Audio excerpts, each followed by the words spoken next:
Hi friends, அனைவருக்கும் வணக்கம். இன்னைக்கு நம்ம ஸ்லீவ் எப்படி மார்க் பண்ணி கட் பண்றதுன்னு தான் பார்க்க போறோம். சொல்லித்தர நான் ரெடி, கத்துக்க நீங்க ரெடியா? வாங்க வீடியோக்குள்ள போலாம். எப்பவுமே பிளவுஸ் தைக்கிறவங்களா இருந்தாலும் சரி, தைக்க வாங்குறவங்களா இருந்தாலும் சரி, கிளாத் கொஞ்சம் அதிகமா வாங்கிடுங்க. 80-90 வாங்காதீங்க. 1 மீட்டர் வாங்குங்க, கரெக்டா இருக்கும். ஜாயிண்ட்லாம் இல்லாம இருக்கும். இப்போ ஸ்லீவ் எப்படி கட் பண்றதுன்னு பார்க்கலாம். இது கரை பக்கம், இது கட் பண்ண பக்கம். நம்ம கட் பண்ண பக்கத்தை விட்டுட்டு கரை பக்கத்தை தான் ஸ்லீவ் வெட்ட போறோம். கரை பக்கத்தில் அப் அண்ட் டவுன் இல்லாமல் 4 மடிச்சு போடணும். ஃபர்ஸ்ட் 1 சென்டிமீட்டருக்கு ஒரு மார்க் பண்ணிக்கோங்க. ஸ்ட்ரெயிட்டுக்காக இன்னொரு மார்க். இந்த 2 மார்க்கையும் ஜாயின் பண்ணிடுங்க. Sleeve length 6 எடுத்துருந்தோம். 1/4 இன்ச்சு சேர்த்து 6.25க்கு ஒரு மார்க்கு. அதே 6.25க்கு இன்னொரு மார்க்கு ஸ்ட்ரெயிட்டுக்காக. இந்த 2 மார்க்கையும் ஜாயின் பண்ணிடுங்க.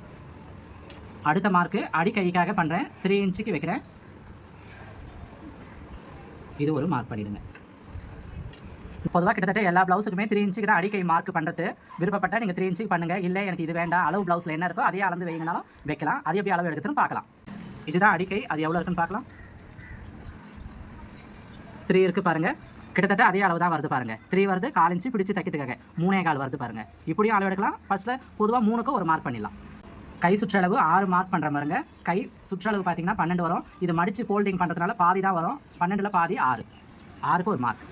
ஆம் ஹோல் மார்க்கு 7.5 கொடுத்துருக்கோம். அந்த 7.5க்கு மார்க் பண்ணிக்கலாம். இந்த ஆம் ஹோல் மார்க்கும் கை சுற்றளவு மார்க்கையும் ஜாயின் பண்ணிடுங்க. எக்ஸ்ட்ரா கிளாத் விடணும் இல்லைங்களா, அதுக்காக 1.5 இன்ச்சு கிளாத் விடுங்க.